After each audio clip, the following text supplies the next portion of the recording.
Hello and welcome to a video presentation about quantitative proteomics. This video presentation is made in lieu with our module called BS3336 Proteomics, which is a undergraduate experimental biology module. I'm Merlyn and my partner is Grace. We'll be doing this video presentation together.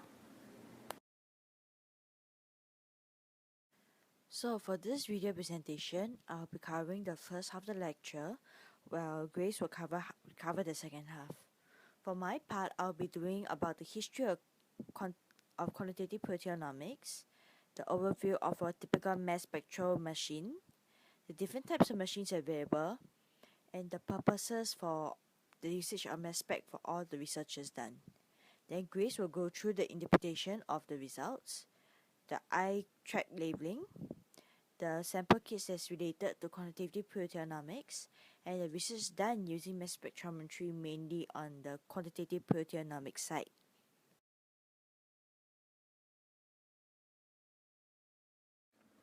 To understand how did quantitative proteomics came about, I'll need to give you a brief history about mass spectrometry because without mass spectrometry today, we will not have quantitative proteomics. So let's start with this three men here. The guy on the left is Eugen Goldstein. The guy in the center is Wilhelm Wien. And the guy on the right, we have J.J. Thomas. All these are scientists.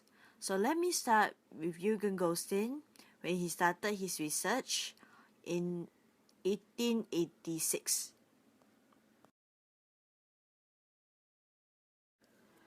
For mass spectrometry, it started in 1886 when Eugen Goldstein actually observed these rays under low pressure that actually travels from place to place, which he actually called canal rays in English.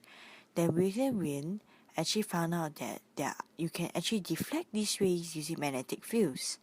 And in 1899, he actually constructed a device with parallel electric magnetic fields to separate these rays according to their charge to mass ratio. And then he realized that this charge to mass ratio depended on the nature of gas. Then J.J. Thomson further improved on his work to reduce the pressure to create the first mass spectrograph, which started the whole field of mass spectrometry. Birth of mass spectrometry in the 19th century. In the 20th century, there has been a push towards making it its modern day presence, mainly by Arthur Jeffrey Dempster, which is shown on the left hand side, and Francis William Aston, which is shown on the right hand side.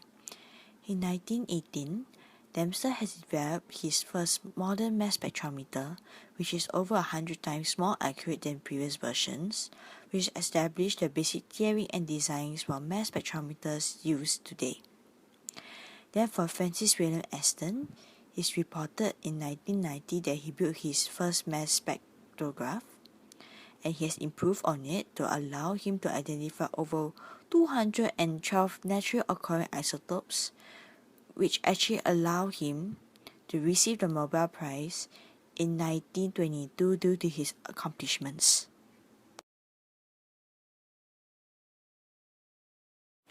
Besides the contribution of these five scientists, there has been other research done that actually bring mass spec to its modern age. In 1989, half of the Nobel Prize in Physics was awarded to Hans Dehmelt and Wolfgang Paul for the development of the ion trap technique. Hans Dehmelt will be featured on the left-hand side. Wolfgang Paul is featured on the right-hand side. They have actually partnered in this to actually develop the ion trap technique, which will be explained in a later slide. In 2002, the Nobel Prize in Chemistry was awarded to John Benefin, which is seen on the left-hand side, and Koichi Tanaka, which is shown on the right-hand side. For John Benefin, he has developed the electron spin ionization technique, and Koichi Tanaka, who is on the right, has developed the soft laser desorption technique. All these have helped to make mass spectrometry what it is today. Now I'll give you an overview how a typical mass spectrometer actually works. In a typical mass spectrometer, you have a part for the ionization, the part for the acceleration, the part for the deflection and detection of the ion question. In short, there's an area where the ions can be ionized, where they will be accelerated to allow it to flow through the tube, a deflection area with electromagnet, and a detection area which has the amplifier and the trap recorded, but after which the ions that are actually deflected will stay on the electromagnet. The ions that are wanted will flow through and hit the amplifier, and everything else will flow through the whole system via a vacuum pump. Currently, there's many mass spectrometers available in the market right now, so I'll go through the main few ones that is actually used for research. The first one is the inductively coupled plasma mass spectrometry. This machine is usually used to detect elements in a very minute number or amount, and this is usually coupled by the high pressure liquid chromatography mass spectrometry. Usually this tool is combined to actually detect drugs and the like, which I'll explain later on. And then the next machine is the matrix assisted laser desorption / ionization mass spectrometry, which is called MALDI because of its name. This usually is used with this mass analyzer called time of flight, which I'll explain later on. And the last one that's commonly in the market is the gas chromatography mass spectrometry. As seen in any mass spectrometer, there's always the ionization source you need note of, because without the ionization sources, we cannot ionize the samples, which will not allow the deflection to actually work. The main one in all of these machines is actually the lateral spread ionization technique, which is actually discovered by Hans Demelt and Wolfgang Paul, as I mentioned earlier. There's the atmospheric pressure chemical ionization, and there's the atmospheric pressure photonization. The difference between the last two will be one is via chemicals and one will be activated via light. And in any mass spec machine, there's always be a mass analyzer, which the main five are the ion trap, the triple quadrupole, the orbit trap, the 4 transform ion cyclotron resonance, and the time of flight. I'll first explain the lateral spread ionization first before I move on to the mass analyzers. First, I'll explain what is lateral spread ionization. Lateral spread ionization is basically putting the vaporized sample through a spraying nozzle where the molecule to be analyzed will be in a droplet. Then the droplet will face vaporization to charge it to the Rayleigh limit. Then there will be a fusion to actually separate out all the particles, and then these droplets will be removed from the solvent, and then it will be going naked through the whole system. Now I'll be briefly explaining how some of the mass analyzer works. The first mass analyzer will be the ion trap. So basically the word ion trap means trapping ions. Makes sense, right?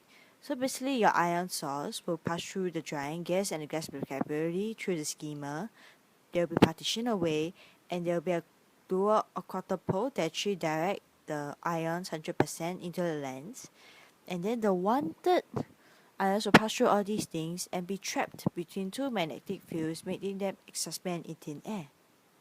Then the detector will do its job and you actually get your results. The next mass analyzer I'll be talking about will be the triple quadrupole. So, given there has the word triple in it, there's 3 parts to it. First, you have the ion source at the sample outlet.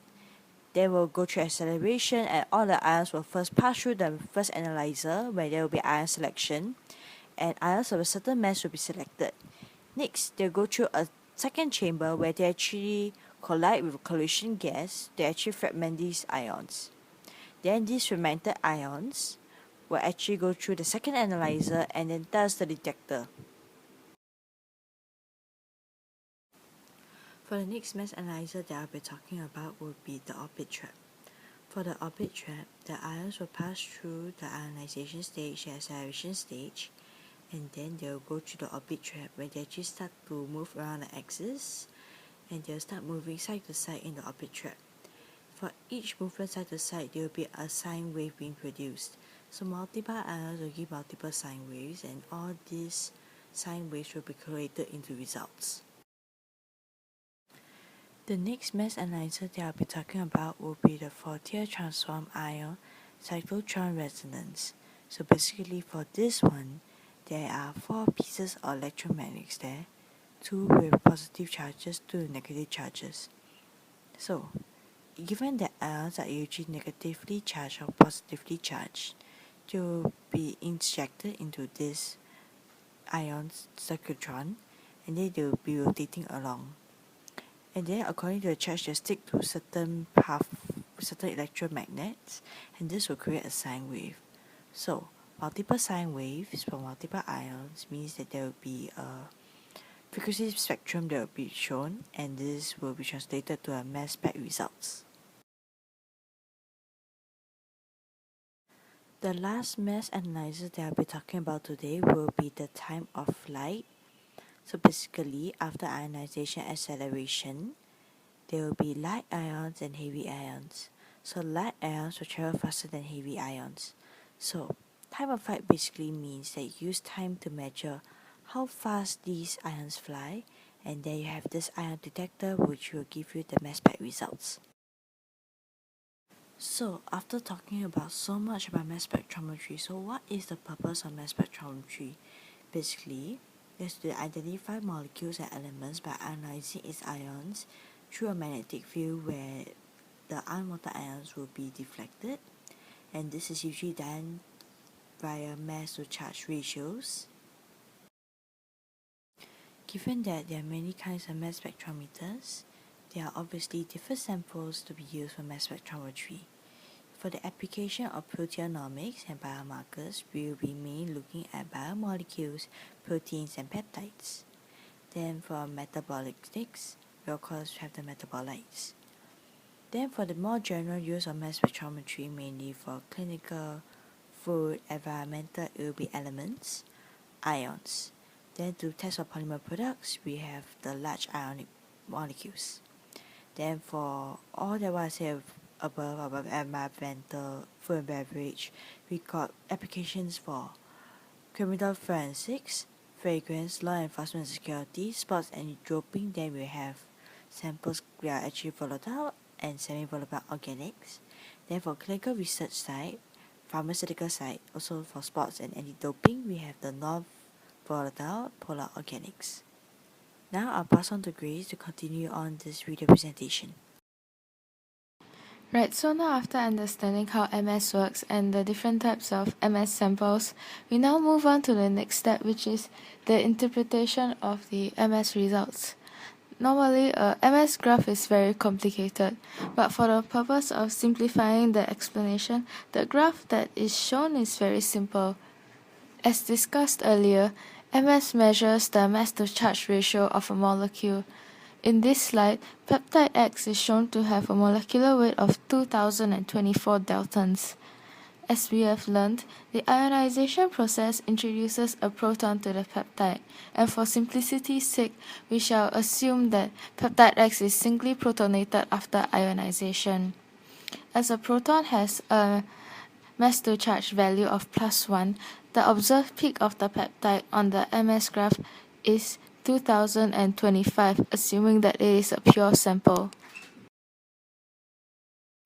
In the event where sample purification process was not done properly, salt impurities present in the sample will affect the results. Sodium or potassium can form adducts with the neutral molecule, thereby giving it a higher than normal mass-to-charge ratio. In this slide, the effect of sodium forming an adduct with peptide X is shown.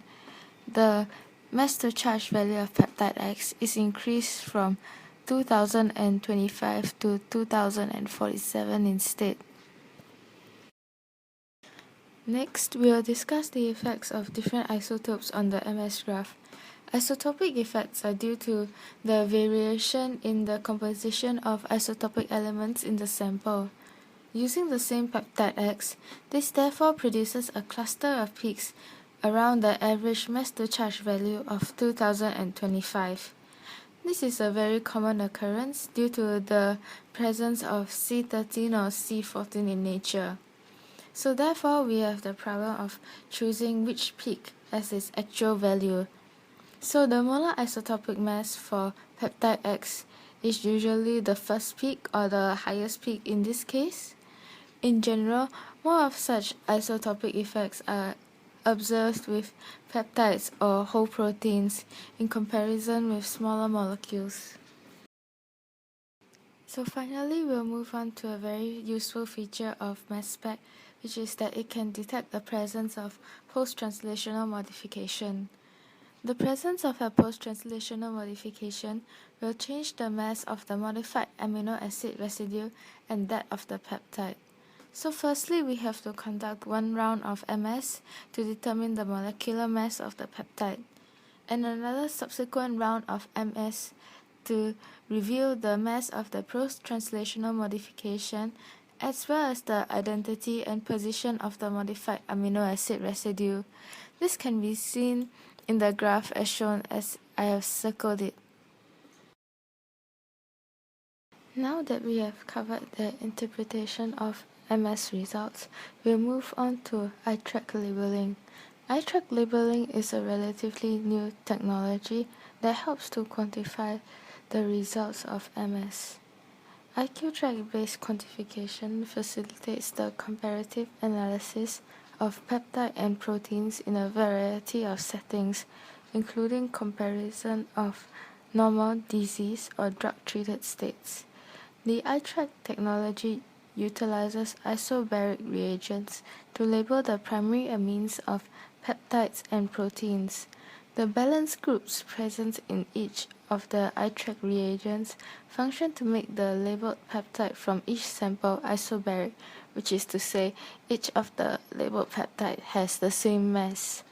Quantification is facilitated through analysis of reporter groups that are generated upon fragmentation in the mass spec.